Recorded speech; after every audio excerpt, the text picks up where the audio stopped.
5 emails, send them to strategic people, maybe a couple people that work for you, a couple of maybe peers, maybe the person above you, how it all works, maybe a couple clients you work with for a long time, and see what you get. And I think they will tell you what that experience is, but you do need a mirror. You need some folks to help you.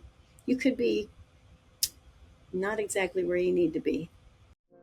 Welcome to the Agency Profit Podcast, a show dedicated to going deep space on agency operations, which is just as nerdy as it sounds. I'm your host, Marcel Petitpas. I'm the CEO of Parakeeto, a firm that helps digital and creative agencies measure and improve their profitability. Join me as I interview some of the smartest thought leaders and agency owners in our space and go deep into operations, metrics, and all the other things you need to get right so you can spend less time worrying about operations and more time executing on your vision. Hello, everyone, and welcome back to the Agency Profit Podcast. I'm excited today to have Nicole Greer joining us on the show. She is the principal, founder, CEO of Build a Vibrant Culture and has been helping organizations, big and small, for over 20 years really dive into this area of culture, building a great team, and scaling that as they grow. She's worked with incredible brands that you probably heard of, State Farm, Ohio State University, lots of other amazing companies. And she's here today to help us learn more about how to think about culture as we're building our agency. So Nicole, with all of that, thank you so much for making the time to be here with us today. Oh my gosh, Marcella, it's a pleasure. I'm excited to be here. Well, the excitement is shared because this is one of those things that I think, especially as a small business that's growing up, and this is the story of a lot of people listening to the show. They started an agency because they were a designer, or they were a great web developer, or they were a great marketer.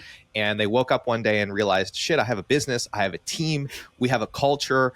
And they have to start thinking about these things. A movie I'm sure you've seen many times over. So I'm really excited to dive in and give everybody some mental models they can use to start thinking about their culture and start shaping that in a way that is conducive to building the business and the team that they want. But before we get into all of that, in your own words, Nicole, what do you do and who do you serve? Yeah, so my company is Build a Vibrant Culture, and I serve organizations that want to get everybody lit from within so that their genius shines out and we make a lot of profit. I love the name of your podcast because a lot of times people forget we're in business to make a profit. And what does a profit do? A profit gives people raises. And what do people want at work? They want raises, and they want promotions, and they want to be part of something that is growing. So that's what I help people do. Grow the people so we grow the business. Love that. Very good point, right? And they want to work with other incredible people, and those people cost money, and they want to grow, and growth costs money. And It's all this nice symbiotic relationship. So with all of that, what led you to, before we get into the tactics today, why go into this space of culture and leadership? What led you to start your business? Yeah, well, I think this is the linchpin to having a successful business. So we've all seen the surveys out there, right? So, are you one of the best places to work? Are you on that list? If the answer is no, you need to get busy. And what makes a great place to work? It's the culture. So just before we got started, Marcel and I were becoming dear friends. And so we've got that checked off our to-do list. But here's the thing. I want to be part of something that is bigger than myself and something that I can be proud of. And when you talk to people, do they have a career with a company that they're proud of, or do they have a job and they can't wait to get home at 5:00 tonight? So it's really one or the other. And I help people build that vibrant culture. And the reason it is so important is because people will stay with you. And so I have this theory about human beings. So Marcel, I can tell already, you're an eagle. Right? Like you have your own podcast, you're helping people make a profit. I've done that test. You are correct. Yeah, right. You're redoing your whole entire house from the studs up. I mean, you bore easy. And that's what I call a great eagle. And so companies need to find eagles and then keep them. Otherwise, here's the thing, your employees are smart. They'll go find somewhere else to work. And the good ones, they have a great resume and they will find another place. And so you've got to build this culture where you can hang on to your eagles. And you mentioned just now that we are in the middle of a massive renovation on our house. And so for anyone listening, if you hear background noise, there are people literally seam filling my house as I record this podcast. So just know that's awesome. That's what's going on. We're getting it done. That's just how it's going to go today. So with that, you mentioned, hanging on to great people. And a mentor of mine once said Yes. something really profound to me, which was your business needs to grow to be large enough to contain the aspirations and dreams of your entire team. And if it can't do that, they're going to go somewhere else. And that was an incredible 100%. reframe. And I heard this after talking to a founder that, they personally didn't want to grow the business anymore. They financially, freedom wise, like they had achieved everything that they wanted to achieve, but they were still pushing for growth because they wanted to keep these amazing people at the company. And that was the only way that they knew they were going to be able to do that. So it's such a big idea, such an important one. And now I want to dive into talking about culture, what it means, and how we can use it to start accomplishing these great outcomes of attracting, retaining incredible people and empowering them to do great work. Before we do all of that, I want to start by defining what culture is. It's a bit of an ephemeral concept for a lot of people. That word can mean a lot of different things. So in your experience, what does it mean to build culture? What is culture and what isn't it? Okay, so here's what culture is. It is the way that we behave, the actions that we take, the artifacts that are inside of our organization, and it is the way that we treat each other. It is the way that we treat the client. So there is a defined way that we go about doing things, and we do that with things that everybody on this probably listening has heard before, but rarely do people do this work well, which is casting a vision of where we're going together. And it is a vision where I can take that vision at a very high level, at the top level, and I can look at my position and say, this is how I fit in to the vision, right? And so the next thing is mission. How do we be on the way to where we're going? A lot of people are very confused, Marcel, about what a vision is and what a mission is. So let's tell that real quick. So a vision is a time stamped date in the future where we achieve something amazing that we're proud of. So if you think about culture, I have like German blood running through my veins. Therefore, that's why I'm short, petite, and a little round. But anyway, that's part of the culture. But I have this, like work ethic, because I came from, Grandma Mert and my dad, Dean Richard Hale, and they're the kind of people that get up early, work hard, and do all these kind of things. So it's something you're proud of. We're very proud of how hard we work. But if I lived in Italy, I'd be proud of something else, the food that mama makes, right? Or if I'm going to Argentina, I told you this earlier, I'm going to Argentina, people. I'm so excited. So I've been reading about their culture. So there's a way that we think, there's things that we're proud of that we put into place, and that needs to be in place at work. So people have to connect the vision for their career with the vision of the company and see where they're going to have a runway to take off and fly and be amazing.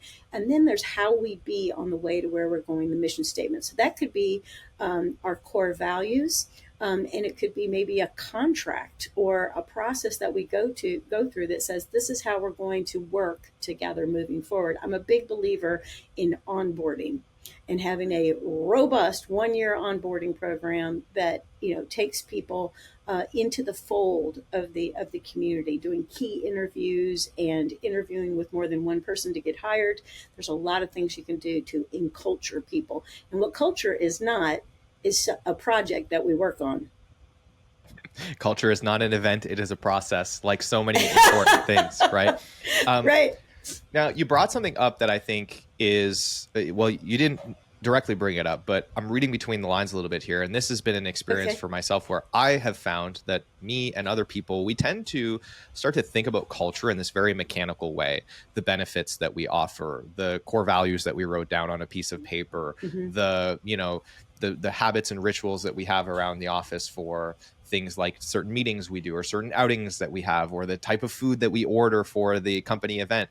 And Right. all of those things I would imagine are factors, but I think we've all seen examples of a company that, like, on paper with all of those like tactical elements has a certain culture, and then your lived experience of how they actually behave and the types of people Mm. they attract and the type, like how they make you feel and how they show up, is completely mismatched to what they are saying their culture actually is. And so that to me is a really clear articulation that, like, yes, there are tactical elements to culture, but it is this kind of very organic thing that is a byproduct of a lot of inputs. It's a lot more nuanced than just a list of things that you can check off, to your point, like a project of we do all these things and therefore now we have this culture. So how do you know if you have a culture and what that culture is?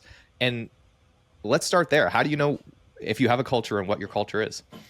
Yeah, well, the very first question you ask is, what is it like to work here? I mean, that will tell you the culture right there. So people are going to give you descriptors, right, of what it's like to work there. You can say what has been your experience as an employee here, and then here's probably the most important question, because the culture stems from the philosophy of the leader, and I'm talking about the one at the very tippy top. So the folks that are listening to this podcast, you started the agency, you are setting the culture. Trust me.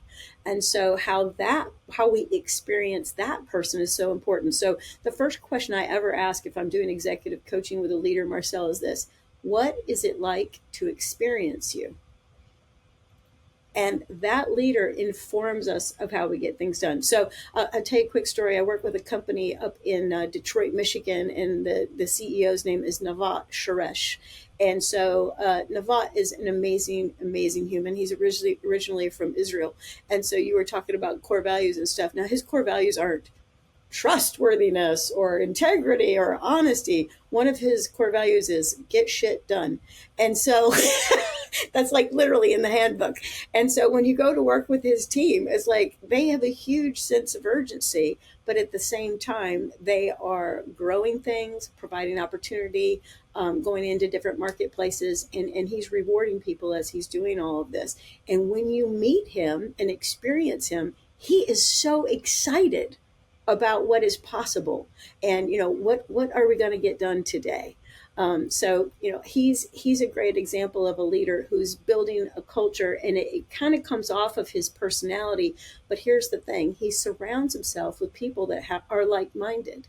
And I think that's another part of culture, is we hire people who are like-minded. Now, we don't want to be kind of on an island where we don't have diversity of thinking and we can't be creative, but somebody who doesn't have a sense of urgency isn't going to do well at his company.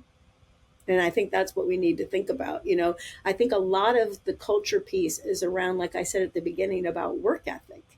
How do you work around here? Is that how I like to work? And if I like to work that way, it's very easy for me to get on board and get rolling and get some results cooking.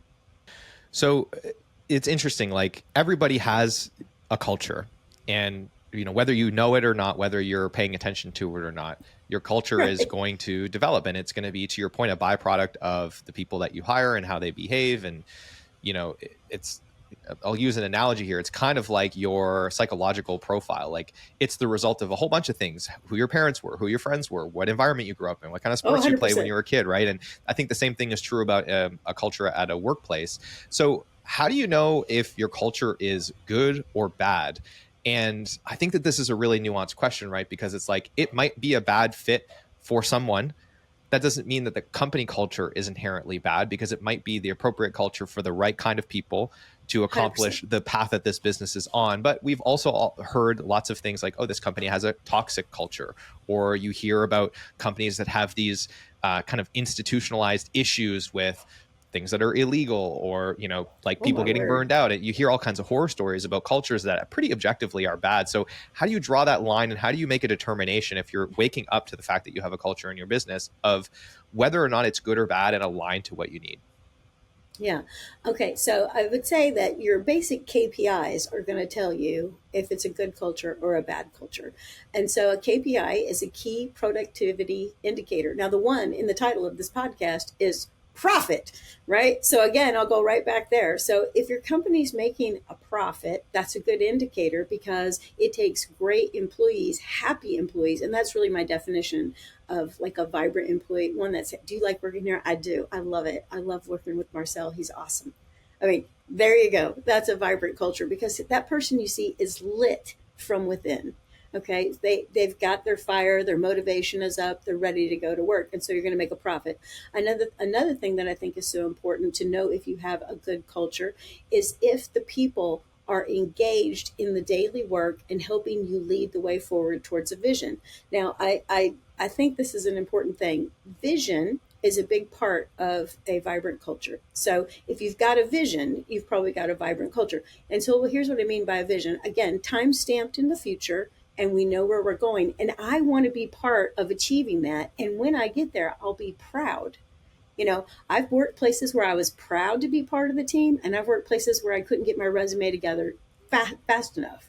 And so it's about, like, I identify with where we're going. I identify what this place is all about. And I here's what I know: people like to win. So do you like sports, Marcel? I do. Okay, all right. I'm married to this crazy sports person. And so he's sitting in his office and he yells and screams at the television. He's never been on the team, but it's like he's on the team or something. And when he gets a win, he comes up out of his recliner and has a moment, right? And I think that's when you know you have a good culture. People are stepping up, they're stepping out, and they're like, I can take care of that. I can move that process forward. I can make that happen. And so I have a methodology that I teach companies, and it's called S.H.I.N.E. And so I could share with you kind of those 5 pillars to help you build a vibrant culture. So I want to get into the S.H.I.N.E methodology. Before I do, I want to ask one Yeah, other question, and it's kind of the chicken or egg question, right? Of right. is how much of culture should be a push versus a pull. And there are a lot of differing opinions on this, where some people really believe that like the culture is something that is going to be a byproduct of the team and it needs to represent everyone. And you might wake up and do this exercise when you have 20 people on your team. And other people believe that the culture is something that needs to come from the top down, be very, tightly controlled. And I would imagine that the answer is somewhere in the middle. But what is your kind of mental model for the relationship between the team and the people on the team and their contribution to culture versus how much of that really should be controlled and directed by company leadership? And yeah, let's go through that. Okay, that sounds good. All right, so here's what I think about culture: you need to give it intention and attention. And what I mean by that is that the leader has to have this kind of on their radar. What are we working on this month? Every month from here forward till the company no longer exists or we sell it or whatever, is we're working on culture, right? So you have to intentionally work on it. Now, the second part of it is you have to give it attention. And so I think the attention can come from any part of the organization. But if the leader doesn't hold the intention, like the leader has to say, I'm going to build a vibrant culture. That is one of my key strategies, my key initiatives. That's what I do as a leader. Now, then he can invite, or she can invite, other people to help him or her in the process of building it. So, the leader's not on an island and has all the good ideas. Of course, you get your team to join in, to contribute to the ideas about how to build a vibrant culture. Now, at the core of all of that is the development of the individual that we're going to hire. So we're going to have 20 employees, like you said. Those 20 employees need to have a process that brings the best out of them. And to me, that's what builds the vibrant culture. I'm getting the best out of my people. And people doing really great work build a really great culture. It almost, that part happens, like it unfolds, right? So if we think about, again, Italy, like there's all these great artisans there, right? There's, people painting the insides of churches, Michelangelo, all the people. And so you go there and, hundreds of years later, you're still experiencing the culture. We develop this food, we develop this art, we develop these places, and people want to come back and visit and be with it again. And so it's not just the leader, but he or she is holding the space for the other people to contribute. So intention and attention, I think, are important. And first and foremost, foundationally, is building each individual person. Do you want some free resources to help you measure and improve your profitability? If you do, then I want to tell you about our agency profitability toolkit, which you can grab absolutely free in the show notes or by heading to parakeeto.com/toolkit. It's packed with training videos, cheat sheets, templates, and all kinds of other great resources to help you start measuring and improving the essential metrics that are going to drive better profitability in your business. And it's helped thousands of other agencies around the world do the same. So I want to encourage you to go and grab a copy of that. And if you'd rather get in the fast lane and just have our team of experts guide you through the process of measuring and improving your profitability, then I want to encourage you to apply for a consultation at parakeeto.com. And with that, I want to thank you again for tuning in. I hope you enjoy the episode, and I'll let you get back to it. This reminds me of another really profound thing that I heard, which was you endorse what you tolerate. And I think this kind Yeah. of speaks to your role as a leader in all of this is, you have your mission, you have your vision, you probably have some core values, which will have had a large part in, you know, deciding what those are going to be and how they align to accomplishing the company's objectives. And then it's interesting. I think back to my question of how much of this is people and how much of it is leadership. And it's kind of all leadership because you decide what people are on the team, who stays, who goes, who gets in, and then what feedback they get about things that we're going to celebrate and try to really endorse and tell the team, like, hey, here's a great example of a kind of behavior that aligns to our values or aligns to our mission. And that, helps reinforce culture in a way. But then also the more difficult side of that often is, what are we going to discipline and what are we going to stop and address and make sure it doesn't happen? Because unchecked, those things can lead to, a culture that is not aligned to what we're looking for. So I that couldn't agree more. certainly kind of helps me create a frame in my mind around that question. So with all of that, you've talked about really driving that culture. This is, I think, a great segue for us to start talking about the S.H.I.N.E framework that you have for Right. helping leaders start to intentionally build their culture. Yeah. So SHINE is an acronym, and it stands for self assessment, habit work, integrity work, next right step work, and energy work. So the leader, first and foremost, has to be working on all five of these things, him or herself. So, I don't want to follow somebody I don't respect. I don't want to follow somebody I don't believe in. So the leader needs to be somebody who is an awesome, man or woman, right? So the first question is self-assessment. So is, what is it like to experience me? And a lot of times, Marcel, I will sit down with an executive, and that's the very first question I ask, very first coaching session. What is it like to experience you? And you know what they most often say? I have never thought about that before. And I'm like, well, this is what we're going to do. We're going to figure it out right now, because the experience of me informs everybody of how we roll. So I'll give you two examples. So I worked for one lady in my lifetime, and her name was Nancy Freeman, and she was amazing to work for. She pushed me. You said the push and pull earlier. She pushed all the time.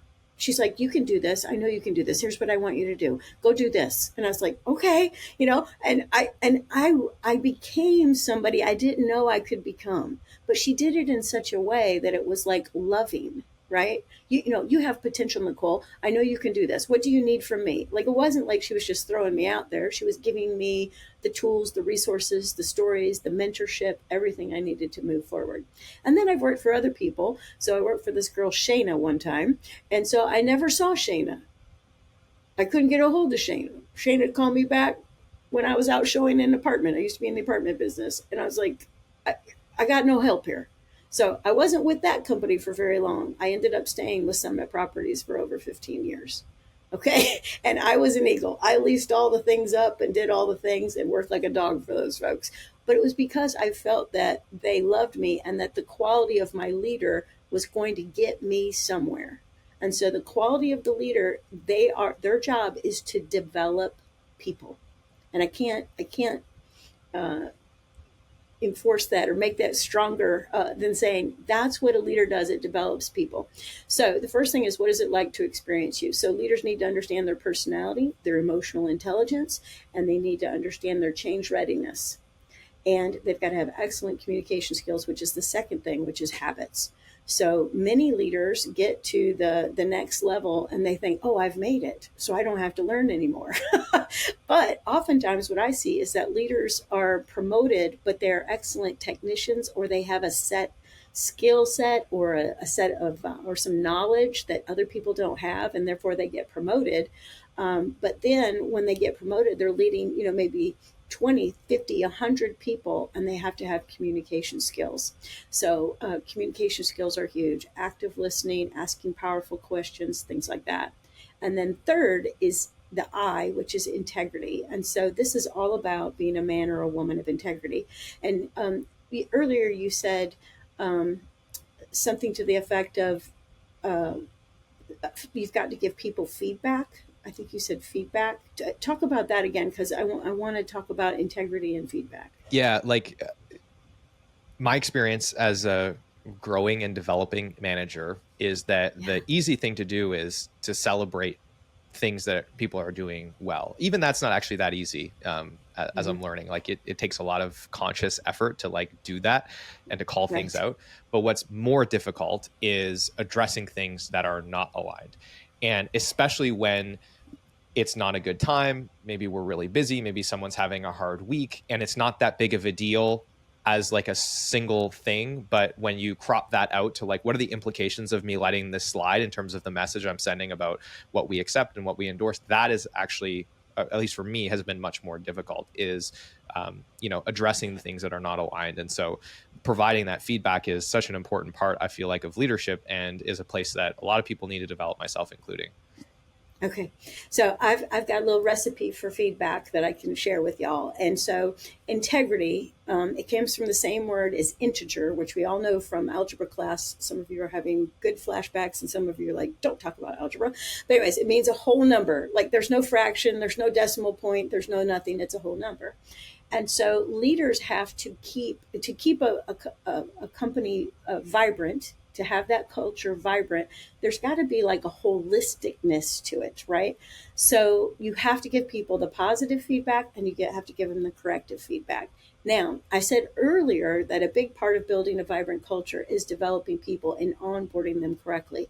So one of the things I think you should include in your onboarding and then practice like mad is tell people, here at XYZ agency, we give a ton of feedback.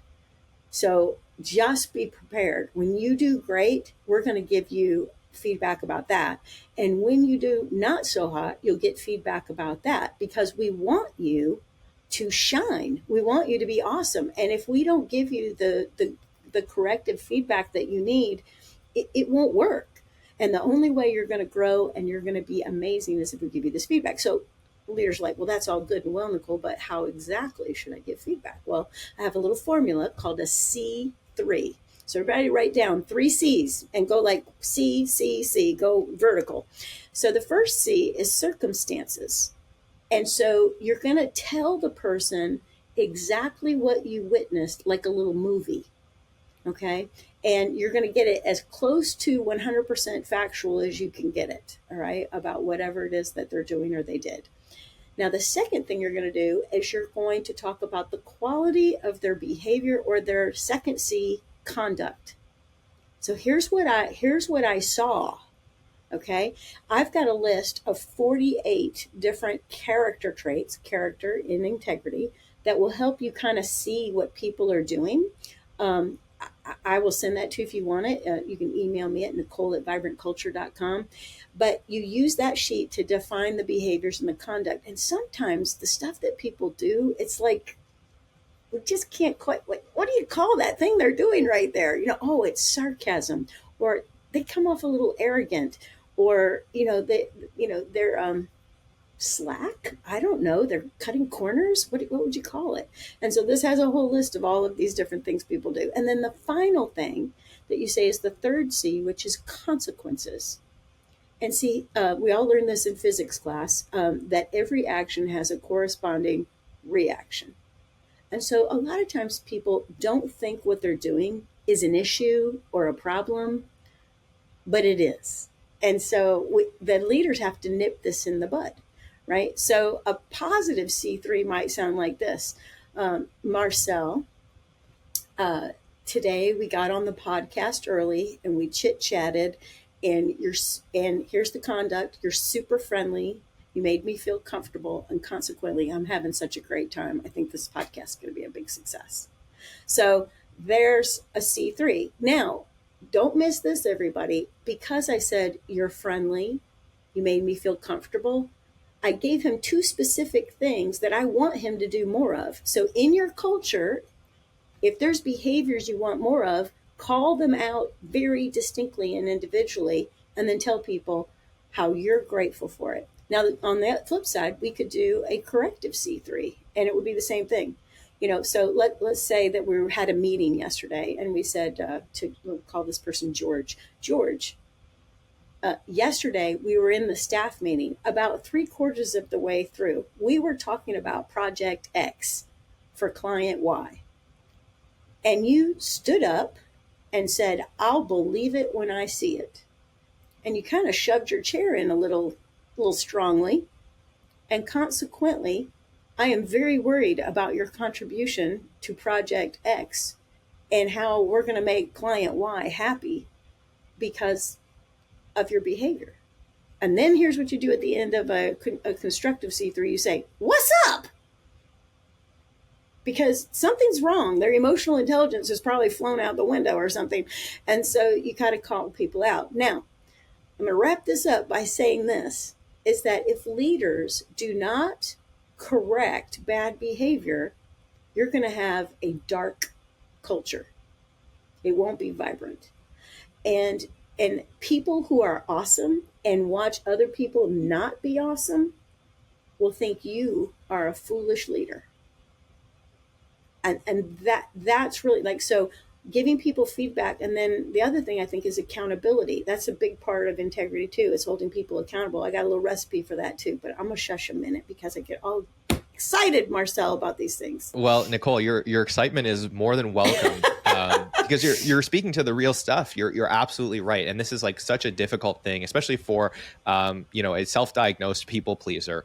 I've had to work really hard on this, right? And thankfully, I have a team that is very easy to work with, and they understand that this is benefiting everyone. And this is my job as their leader, and we try to be really honest with each other about that. But man, this is the hardest part, but it's so important. And the bigger the team gets, the more important it is. So I know we've got 2 letters left to the S.H.I.N.E methodology. We've talked about S, H, and I. We've got N and E to go. So let's cover those off, and then we'll circle back to accountability if we've got the time. Okay. All right. So the next one is next right steps. All right. So this one to me is so important. So here's what I know about great employees. They're like, what's next? Because you know what great employees do? Like they accomplish a milestone and then they're like, what's next? And oftentimes leaders are having a hard time keeping up with how quickly and great their people are. But you got to be 3 steps ahead of your people. So when they say, what's next? You say, here's what's next. And they're like, give me another thing to do. And don't miss that is like self-motivated. Again, people are lit from within. And so you need to put employee performance management in place, which is a whole program that I do. But employee performance management basically says this: every 2 weeks, okay, you sit down with your employee. Maybe it's 5 minutes, maybe it's an hour and 5 minutes, maybe it's 5 hours and 5 minutes. It depends on the employee. And you say to them, here's what you need to do to bridge the gap between where you are now and where we want you to go.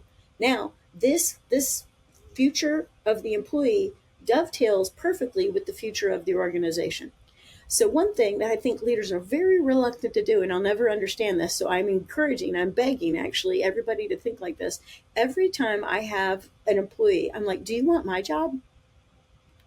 And they're like, I guess. And you're like, okay, good. Because here's what we're going to do. I'm going to teach you to do my job, because you know what I'm going to do? I'm going to go up here and do this job. And then I'm going to fill the gap with you there. And then we're going to go like this. We're both going to climb the ladder together. Now, big important thing. Oftentimes people don't get promoted because the senior leader says, oh, I really like Marcel right where he is. Oh my God, he's so good at what he does right where he is. I don't want to put him in, who's going to replace Marcel? And that is a huge problem. You have to get the person, next to you, beside you, below you. And when I say below, I only mean like on the org chart. I don't mean like in terms of their worthiness, and help them get where you are. And so that's next right steps. Here's the next thing I'm going to teach you, and the next thing I'm going to teach you. So when I was in the property management business, which I did for forever, I'd get this little, brand new leasing agent, and I'd be like, you want to learn to pay the bills? And they'd be like, yeah. And I'd be like, okay, do you want to learn how to do renewals? Yeah. You want to learn how to do the accounting? Yeah. Now I can go be a regional because I got a manager ready to go right beneath me. And I think that's what people want to do. They want to go up the ladder. And if they have an encouraging, excited leader about what they're doing, they want to move up. They want to learn all those things. So next right steps is teaching people how to do the next thing in their career as they're doing the current thing. And they do have the bandwidth to do that. They absolutely do, especially if they're excited. Okay. So we've talked about, just to kind of recap, self-assessment, habits, integrity, accountability. Integrity, right steps. That leaves us with the final letter, the E, What is E? Yeah. Let's dive into it. Okay, so here's the thing. In order to run a business, it takes an engine, and those engines are all of your employees. Think of your employees as little engines.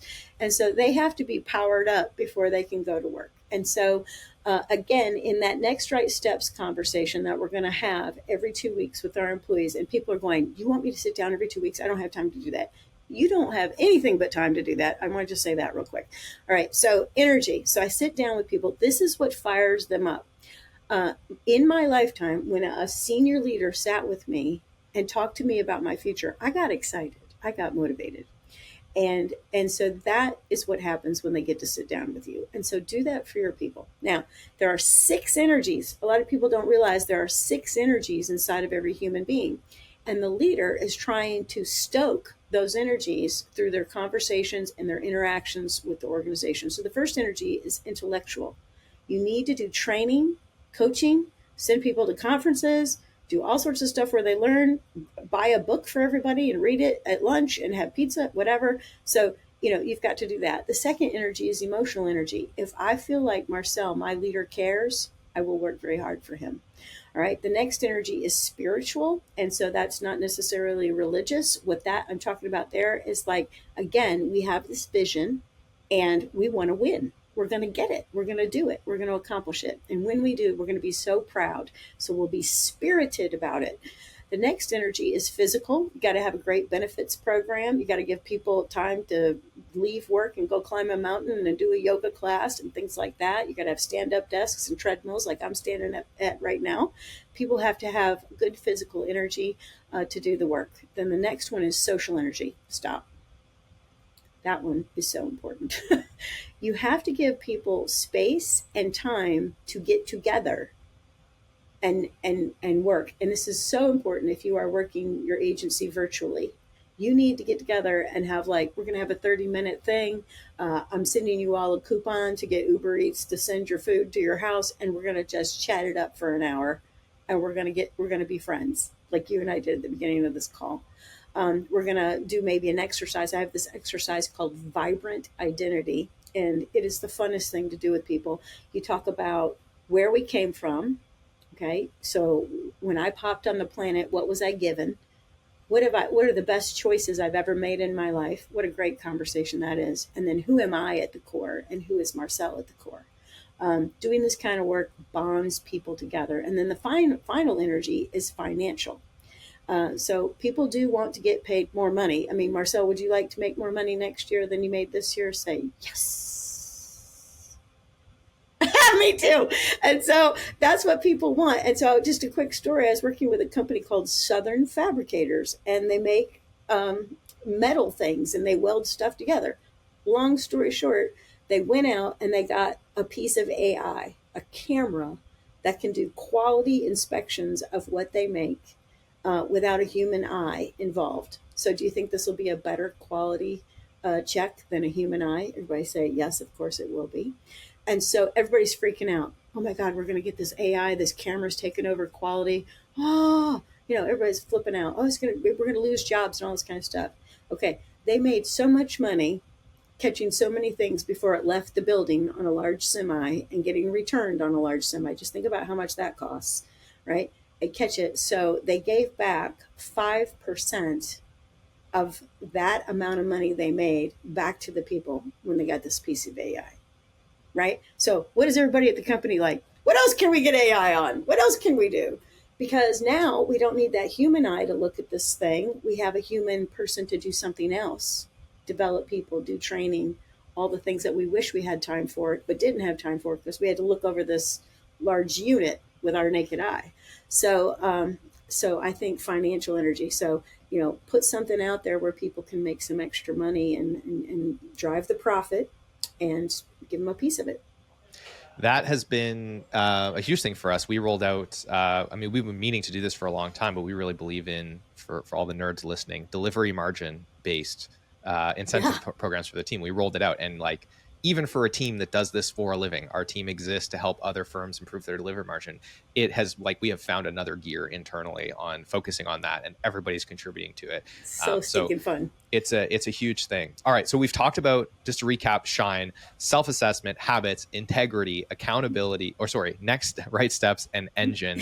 And then accountability was something I wanted to come back to, because you mentioned a few things that are important. Number one, addressing the right behaviors and especially the wrong behaviors, but Oh, you also got to. holding people accountable to the path that they want to go down in their career. And sometimes, I've had this experience, somebody says they want to get from A to B, but then when it comes time and you start offering them the opportunities to do the work required to get there, they all of a sudden start to back off. They don't really want to take on the extra work. And so there's a portion of this that's also holding them accountable to their own goals and objectives that they set for themselves. So let's talk a little bit more about accountability and how we can bring more of that to the organization before we tell people where to go find you in the show notes. Okay, yeah, very good. So the accountability you're talking about, holding them accountable for the career they say they want, I love that. So let's go down that bunny trail, because that's what employee performance management does. So remember when I said onboarding, and actually, when you place a job placement ad looking for a website designer, looking for somebody who does SEO or social media or whatever all the stuff is, um, in your job placement ad, you say, we're looking for a career oriented person who wants to grow with our company. And then you ask 27 questions, 27 different ways to see if you've really got an eagle on your hands. Okay. So that eliminates a huge amount of problems, so that you don't have the problem of somebody who decides they want to be what I would call a steady Eddie. Now, I love a good steady Eddie, though. Like, you need some people who don't want to be the boss, who don't want to do all that, and they love their work and they just want to keep doing it. But leaders need to have, not only, like, do you hold yourself accountable, but them accountable for an agreement. You know, web designers only make in this range. So don't expect to make it this range, because if you want to be a steady Eddie, this is where you're going to be at.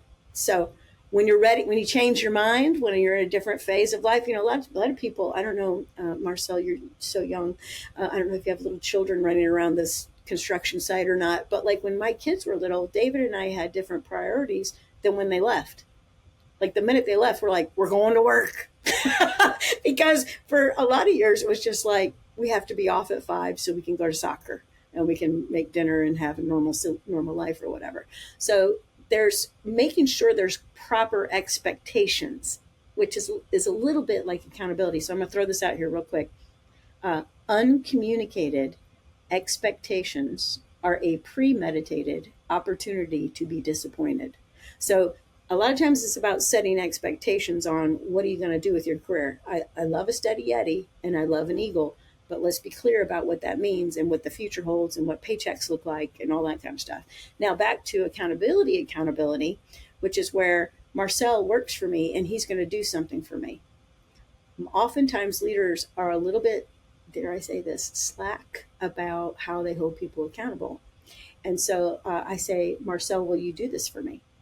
Now, Marcel would never do this, but let's say he doesn't do it. And then you know what I do if I'm a really bad leader and I want a dark culture? Is I turn to the other guy over here, and his name is Jose. I say, hey, Jose, Marcel didn't get this done. Would you do that real quick for me? And Jose's like, okay. And he does it because he's got work ethic out the wazoo. I hired an eagle, but now he's mad at me because I'm not doing the job of leadership. And the job of leadership is to hold somebody accountable. So there's 3 questions in my accountability formula. The first thing is, what are you going to do? So let's say I say, Marcel, I want you to create this website. And he says, okay, that is not accountability. I ask him, tell me what you're going to do. Well, I've never done a website for, a coaching company before. So I'm going to research this. I'm going to do this. I'm going to do this. I'm going to do this. I'm going to do this. All of this sounds very good, but we're brainstorming for a hot second to make sure, this old saying, we're on the same page. It's huge, because he could go off and make something I don't like if I don't have a clarifying expectation conversation. The second question is, when are you going to do it? And so I need a calendar date. We need to put it in our project management system, Monday, Asana, Trello, whatever your stuff is, get it in there. And then the last thing is, how will I know it's done? And oftentimes people mean well, but like Marcel might say, oh, Nicole, don't worry about it. I got it. But I will worry about it. And when he's done, I need him to send me an email, put it on my desk, give me a phone call, a Teams message, whatever. But then, don't miss this, everybody. We're going full circle. Then I circle back around and I give him feedback. Marcel, you made this beautiful website, blah, blah, blah, blah, blah. Circumstances, conduct, excellent work, beautiful illustrations, blah, blah, blah, blah, blah. What are the consequences? You are one of the most talented designers I have on my team, and I'm so grateful that you work with me. Now, Marcel will probably blow it off because that's what people do when they get compliments. They go, oh, it's nothing. But when he gets in his car and he drives home to his construction site with his parakeet over his right shoulder, he will think to himself, oh my gosh, I love working with Nicole. I love that place. And he will be happy. And when people are happy, it's vibrant, it's full of energy, it's pulsating with happiness. And that's what we need to do. That is a vibrant culture. You landed the ship so gracefully, Nicole. And with all of that, I want to make sure that everybody who's listening that enjoyed this conversation, that wants to learn more about what you do and grab more of the great content and resources that you publish, I want to let them know where to look to find you, so we can put those links in the show notes as well. So where should people go to find you on the internet? VibrantCulture.com. It's just that simple. And my phone number's in the upper right-hand corner. Call me. Amazing. So we'll have links to vibrantculture.com as well as some of Nicole's social profiles. You want to follow her on LinkedIn and other places. And I'll actually have Tina reach out, get the character traits list that you mentioned earlier, and we'll link that up in the show notes if you're cool with that. With that, any final words of advice, Nicole, for our listeners before we wrap up today? Yeah, my final word of advice is get that question answered. What is it like to experience you? There's a little exercise you can do. Send out a little email that says this. And right now I'm your coach. Right now I'm being your coach. And send out this little email that says, I am working with a coach. And she has asked me to send out this email asking, what is it like to experience me? I'm trying to get a handle on my leadership and put together what my leadership philosophy is so I can build a vibrant culture. So what do you think? 5 emails, send them to strategic people, maybe a couple people that work for you, a couple of maybe peers, maybe the person above you, how it all works, maybe a couple clients you work with for a long time, and see what you get. And I think they will tell you what that experience is, but you do need a mirror. You need some folks to help you. You could be not exactly where you need to be. I think that's a great call to action. So I want to encourage everyone to give that a try. We are in the middle of 360 feedback, so I'm about to get a ton of that feedback soon. Oh, that's good for you, Marcel. I'm bracing myself for it, Nicole. I'm bracing myself. So with that, I've really enjoyed our conversation. Thank you so much for being on the show, Nicole, and making time for us today. Yeah, thank you, Marcel. Hey, thanks so much for tuning in to today's episode. I hope you enjoyed it. And if you've ever found yourself thinking, man, I get so much value from this podcast, I wish there was something I could do to return the favor. Well, today's your lucky day because you can leave us a review wherever you're listening to this, and it is incredibly helpful. Of course, if you haven't grabbed a free copy of the Agency Profit Toolkit, go and get that. It's got tons of free resources to help you improve your profitability. If you're looking to get in the fast lane and get help from experts to improve your profitability and measure your most important metrics, then apply for a consultation at Parakeeto.com. We'd love to chat with you and figure out how we can help. With all of that, thank you so much for being a listener, and we will see you on the next episode.